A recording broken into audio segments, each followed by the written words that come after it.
Shalom Bapak Ibu yang terkasih di dalam nama Kristus Yesus. Kembali lagi kita dalam renungan malam pada tanggal 1 Desember 2023 mengawali bulan akhir tahun di 2023 ini. Mari kita terlebih dahulu bersatu dalam doa. Kami sungguh bersyukur untuk kebaikan-Mu ya Tuhan yang sungguh nyata kami rasakan sehingga kami boleh memasuki bulan yang baru. Ya Tuhan, malam hari ini kami jemaat-Mu ingin bersekutu melalui perenungan kebenaran firman Tuhan. Berkati kami dalam merenungkan firman-Mu supaya kami dibukakan hati dan pikirannya. Supaya kami juga bisa mengerti, memahami apa yang Tuhan maksud melalui kebenaran firman Tuhan. Berkati kami semua. Demi Kristus Yesus kami berdoa dan bersyukur. Amin. Bapak Ibu yang terkasih di dalam nama Kristus Yesus, tema kita dalam renungan malam hari ini adalah kekudusan di dalam Kristus Yesus. Sekali lagi, kekudusan di dalam Kristus Yesus. Firman Tuhan terambil dari surat Petrus yang pertama atau 1 Petrus 1 ayat 13, 14 dan 15. Sekali lagi 1 Petrus 1 ayat 13, 14 dan 15. Saya akan bacakan buat kita semua di bawah judul perikop kekudusan dan kasih persaudaraan.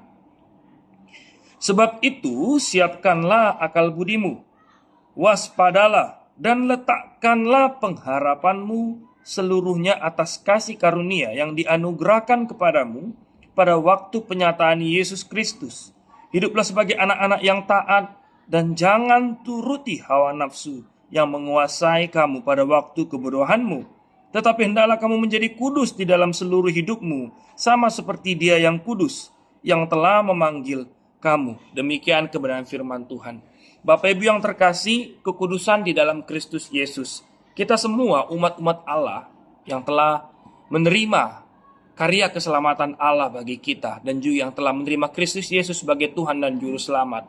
Kita yang tadinya hidup di dalam keberdosaan, hidup di dalam belenggu dosa, telah dikuduskan oleh Allah, telah dipisahkan. Dikuduskan ini artinya diasingkan, dipisahkan. Yang tadinya kita tidak berada di dalam circle Allah, tidak di dalam lingkaran Allah, kita ditarik keluar, dipanggil keluar, masuk ke dalam payung Allah sendiri, atau di bawah kendali, di bawah Allah sendiri. Sehingga kita menjadi umat yang juga harus dituntut hidup kudus. Makanya ayat 16 itu ayat selanjutnya dikatakan, kuduslah kamu sebab aku kudus. Karena kita sudah dikuduskan, sudah diasingkan, sudah dipanggil, sudah dipisahkan menjadi umat Allah, Bapak Ibu. Nah, dengan tema kekudusan di dalam Kristus Yesus, di ayat 13 dan 14 sudah cukup menjelaskan dan menekankan kudus yang seperti apa. Di ayat 13 dikatakan, sebab itu siapkanlah akal budimu. Jadi setiap kita yang sudah di dalam Kristus, akal budi kita perlu kita siapkan, perlu kita asah, perlu kita semakin hari semakin ditambahkan, semakin hari semakin berhikmat. Jangan kita sampai salah menggunakan akal budi yang diberikan oleh Allah. Karena yang memiliki akal budi hanyalah kita, ciptaan yang paling sempurna.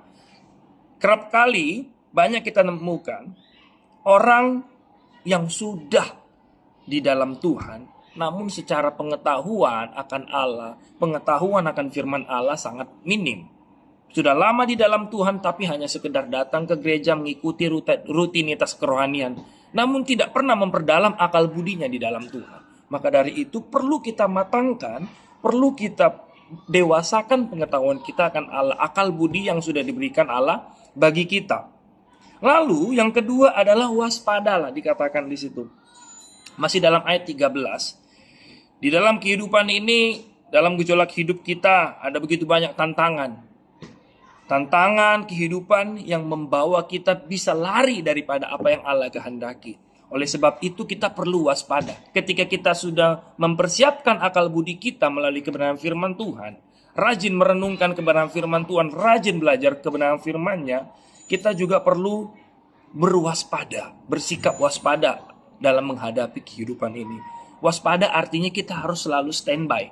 Waspada artinya kita harus selalu sigap, selalu siap sedia. dalam menghadapi tantangan. Jadi, tanpa adanya sikap waspada, maka yang akan terjadi adalah kelengahan. Dan ketika kita lengah, kita bisa saja terjatuh. Nah, orang yang sudah dikuduskan itu adalah orang yang selalu berjaga-jaga.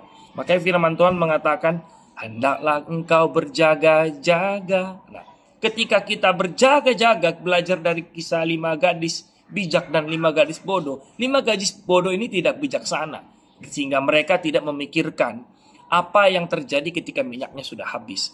Nah, selanjutnya di situ setelah waspada ada kata letakkanlah pengharapanmu seluruhnya atas kasih karunia yang dianugerahkan kepadamu pada waktu penyataan Yesus Kristus. Bapak Ibu yang terkasih di dalam Kristus, selain berwaspada, kita harus meletakkan pengharapan di dalam Kristus. Memang ketika kita sudah dikuduskan Allah hidup di dalam Kristus, bukan berarti kita tidak menghadapi tantangan maupun penderitaan. Bahkan Kristus Yesus pun di dalam dunia menghadapi penderitaan yang cukup dahsyat. Oleh sebab itu mengingatkan setiap kita, ketika penderitaan itu datang, masalah, goncangan, pergumulan yang datang, bukan berarti membuat kita untuk menyerah, membuat merasa diri kita itu tidak mampu lagi. Justru kita harus mengingat kembali bahwa kita yang sudah dikuduskan oleh Allah, ya, dikatakan di sini tetap meletakkan pengharapan kita di tengah-tengah situasi kondisi yang tidak memungkinkan sekalipun, kita tetap harus memiliki pengharapan di dalam Kristus. Walaupun Yesus tidak menjanjikan bahwa hidup kita akan selalu bahagia, tapi Yesus menjanjikan bahwa sepanjang hidup kita dalam penyertaan Tuhan. Walaupun ada tantangan yang berat, bukan berarti kita berhenti berharap, melainkan kita tetap meletakkan pengharapan di dalam Kristus karena kita sudah dikuduskan oleh Allah. Lalu orang yang sudah dikuduskan oleh Allah, selain berharap kepada Kristus, di ayat 14 di ayat 14, hiduplah sebagai anak-anak yang taat dan jangan turuti hawa nafsu yang menguasai kamu pada waktu kebodohanmu. Selain tantangan penderitaan, ada juga tantangan duniawi yang kesannya baik, yang kesannya menguntungkan, yang kesannya mengenakkan. Namun itu semua semu, semua itu fana. Bapak Ibu yang terkasih, ketika kita sudah menerima kekudusan yang diberikan oleh Kristus Yesus bagi kita umatnya, kita juga harus tetap menjaga kekudusan itu dengan hidup taat, dengan jangan menuruti hawa nafsu yang menguasai diri kita. Karena semua itu yang bersifat fana, karena semua itu hanya bersifat sementara. Ini dalam tanda kutip mengarah kepada hal-hal yang negatif, hal-hal yang diingini duniawi yang bertentangan oleh keinginan Allah Bapa.